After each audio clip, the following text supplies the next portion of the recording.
എന്താ ഇതൊക്കെ? മോള് തന്നെയാണോ ഇതെല്ലാം ഉണ്ടാക്കിയത്? അതെ.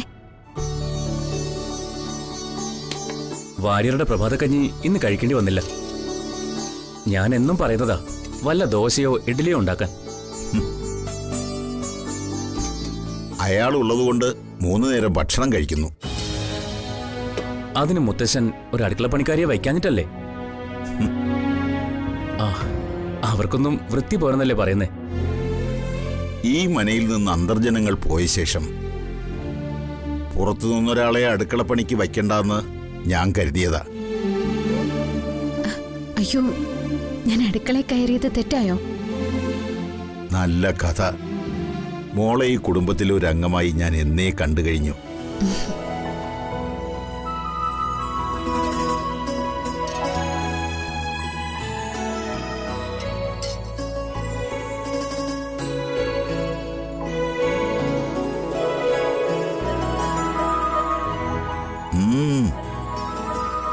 കൈപുണ്യം സമ്മതിച്ചു തന്നിരിക്കുന്നു.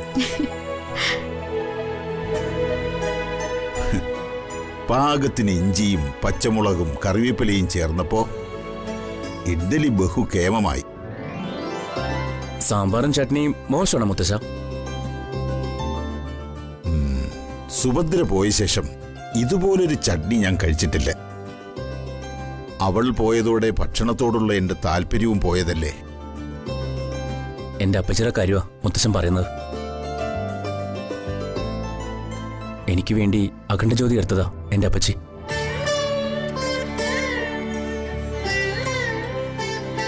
സുഭദ്രയുടെ പുനർജന്മമായിട്ടാ മോളെ നിന്നെ ഞാൻ കാണുന്നത്. നീ എനിക്ക് കൊച്ചുമോളായതും അതുകൊണ്ടാ. തറവാട്ടിലൊരു പെണ്ണ് വന്ന പ്രതീതിയാ എനിക്കിപ്പോ. ലച്ചുവിനെ കൊണ്ടുപോകാൻ അവളുടെ ചേച്ചി വരില്ലേ? അല്ല, ലച്ചുവിനി അങ്ങോട്ട് പോകുന്നുണ്ടോ? ഇല്ല, അതെന്റെ ഉറച്ച തീരുമാനമാണ്. ചേച്ചിയുടെ അദ്ദേഹത്തിന് വിവാഹം കഴിയണം ഞാൻ കാത്തിരുന്നത്. അത് കഴിഞ്ഞു. മംഗലശ്ശേരിക്കാർ നിന്നെ ഇവിടെ നിർത്തുമെന്ന കാര്യത്തിൽ എനിക്ക് സംശയമുണ്ട്. എനിക്ക് ഒരു ജോലിക്ക് പോകണമെന്ന് ആഗ്രഹമുണ്ട്. അത് എന്റെ വലിയൊരാഗ്രഹം. അതൊരു നല്ല കാര്യമാ. സ്വന്തം കാലിൽ നിൽക്കാൻ പ്രാപ്തയാവുക, അതിനൊരു ജോലി തന്നെയാ പ്രധാനം. ഗോവിന്ദൻ ഇവൾക്കൊരു നല്ല ജോലി തരപ്പെടുത്തി കൊടുക്ക്. എന്ത് ജോലിയാ ലച്ചു പ്രതീക്ഷിക്കുന്നത്? ടെക്സ്റ്റൈൽ ഷോപ്പിലോ ഫാൻസി ഷോപ്പിലോ എവിടെയാണെങ്കിലും ഞാൻ പോവാം. എനിക്ക് അതിനുള്ള വിദ്യാഭ്യാസ യോഗ്യതയല്ലേ ഉള്ളൂ. നിന്റെ പരിചയത്തിലുള്ള ആരോടെങ്കിലും ഒന്ന് ശുപാർശ ചെയ്യേ. ഞാൻ ശ്രമിക്കാം മുത്തശ്ശ.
എന്താ ശ്രീകുട്ടി ഞങ്ങളെ കാണണമെന്ന് പറഞ്ഞത്?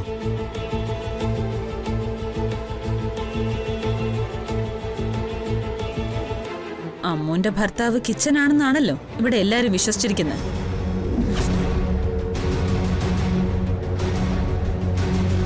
എന്നാ കിച്ചൻ തന്നെ എന്നോട് പറഞ്ഞത് അവനല്ല അവളുടെ കഴുത്തിൽ താലി കെട്ടിയതെന്ന്. അവനവളുടെ ഭർത്താവാണെന്ന് പറഞ്ഞല്ലേ ഇങ്ങോട്ട് വന്നത്. ഇപ്പോഴെന്താ സ്വാതിയോട് അവനത് മാറ്റി പറഞ്ഞത്?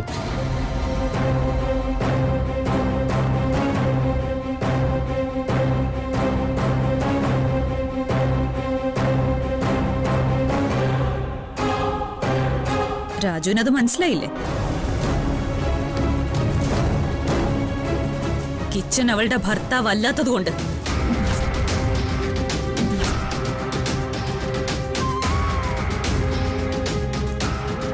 അവനിവിടെ വെറുതെ വന്നു കയറി പറഞ്ഞതല്ല. അമ്മുവിനെ പറ്റിയുള്ള മുഴുവൻ കാര്യങ്ങളും അറിഞ്ഞു വെച്ച അവൻ വന്നത്.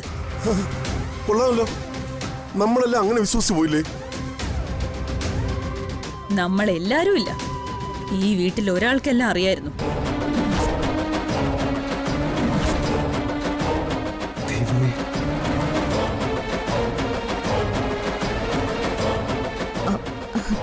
ശ്രീകുട്ടി എന്താ പറയുന്നേ? ഇവിടെ ആർക്കറിയാന്ന? അതാരാണെന്ന് എനിക്ക് അറിയേണ്ടത്. എന്തിനാ അമ്മുവിന്റെ ഭർത്താവായി കിച്ചൻ ഇവിടെ കൊണ്ടുവന്നേ? ശ്രീകുട്ടി ഇങ്ങനെയൊക്കെ ഞങ്ങളോട് ചോദിച്ചാൽ ഞങ്ങൾ എന്ത് ഉത്തരം തരാനാണ്? നിന്നെ പോലെ കിച്ചനും അമ്മുവിന്റെ ഭർത്താവെന്ന ഈ നിമിഷം വരെ ഞങ്ങളും വിശ്വസിച്ചത്. നിങ്ങളോട് ചോദിച്ചത് ഈ വീട്ടിലെ അമ്മുവായിട്ട് കൂടുതൽ അടുപ്പം നിങ്ങൾക്കായതുകൊണ്ടാ. അവൻ ചിലപ്പോ രക്ഷപ്പെടാൻ പറഞ്ഞതായിക്കൂടെ?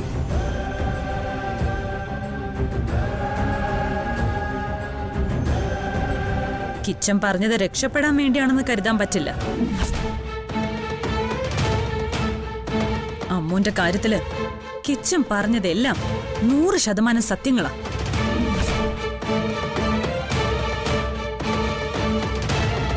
ഇനി മറ്റൊരു സത്യം കൂടെ ഉണ്ട്.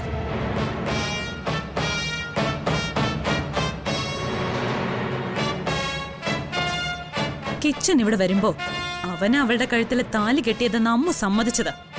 അതിന് നിങ്ങളും സാക്ഷികളല്ലേ?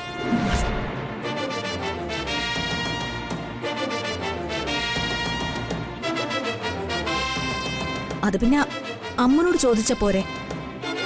ഇങ്ങനൊരവസ്ഥയിൽ എനിക്ക് ഈ കാര്യം അവളോട് സംസാരിക്കാൻ തൽക്കാലം പറ്റില്ല.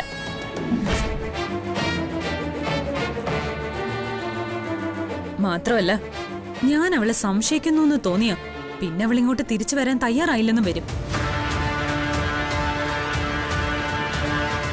അത് ശരിയാ. സ്വാതി അവളോടത് ചോദിച്ച് വെറുതെ വിഷമിപ്പിക്കരുത്. ഇല്ല,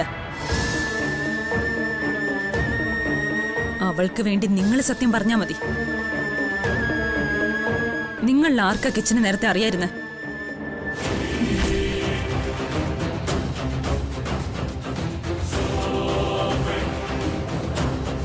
നിനക്കല്ലേ രാജു? അയ്യോ, കിച്ചണെ ഇവിടെ വന്ന് കണ്ടു പരിചയം മാത്രമേ എനിക്കുള്ളൂ. എനിക്ക് ദിനേശൻ ചെറിയച്ചനാവും. ഞാൻ എന്തിനാ മോളെ മറ്റൊരുത്തരും അമ്മുവിന്റെ ഭർത്താവെന്ന് പറഞ്ഞ് വേഷം കെട്ടിച്ച് കൊണ്ടുവരണം?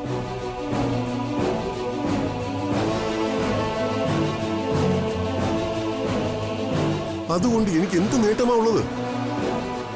അമ്മ അന്ന് സമ്മതിച്ച നിലയ്ക്ക് കിച്ചൺ ഇപ്പൊ നിന്നോട് കള്ളം പറഞ്ഞതാവും.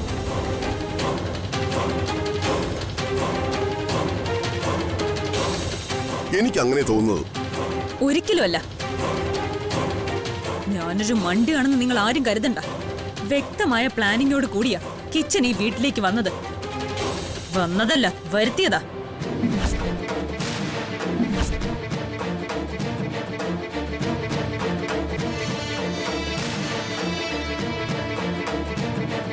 അത് അമ്മുമായി കൂടി ആലോചിച്ച് തന്നെയാ. നിങ്ങൾ എന്നോട് പറയില്ലെങ്കിൽ വേണ്ട. പക്ഷേ കിച്ചൻ ഇറക്കിയത് ആരാണെന്ന് ഞാൻ കണ്ടുപിടിക്കും.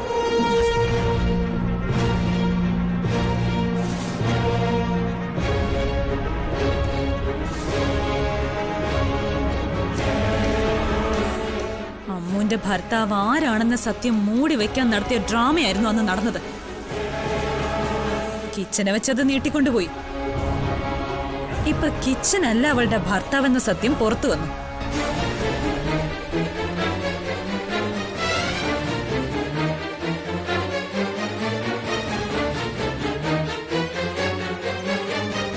അമ്മുവിന്റെ ഭർത്താവ് ആരാണെന്ന സത്യം ഞാൻ കണ്ടെത്തും.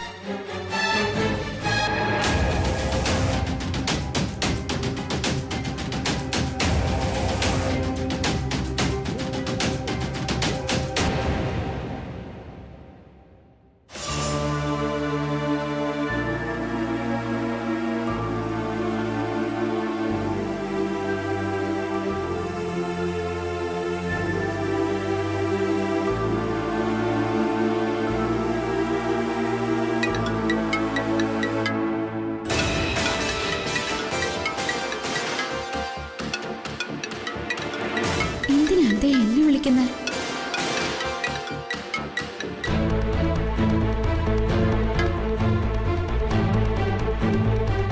ഹലോ, ഞാനാ സഞ്ജു. എന്തിനാ എന്നെ വിളിച്ചത്? കിച്ചനെ അന്ന് മനയിൽ കൊണ്ടുവന്നത് സ്വാതിയാ.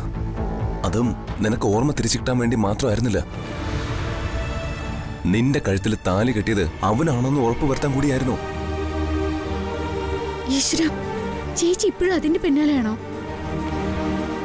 സ്വാതിക്കിനെ അതിന്റെ പിന്നാലെ പോയേ പറ്റൂ. കാരണം കിച്ചൻ നിന്റെ കഴുത്തിൽ താലി കെട്ടിയിട്ടില്ലെന്ന് സ്വാതിയോട് പറഞ്ഞു.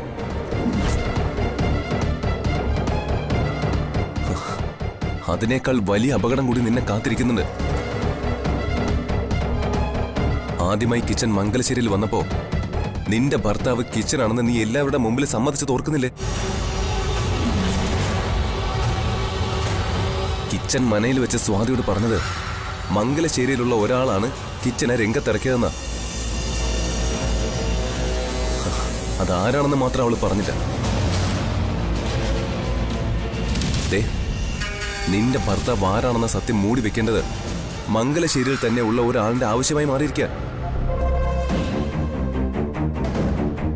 കാര്യങ്ങളിപ്പോ അവിടെ അച്ഛന്ന് നിൽക്കുന്നത്.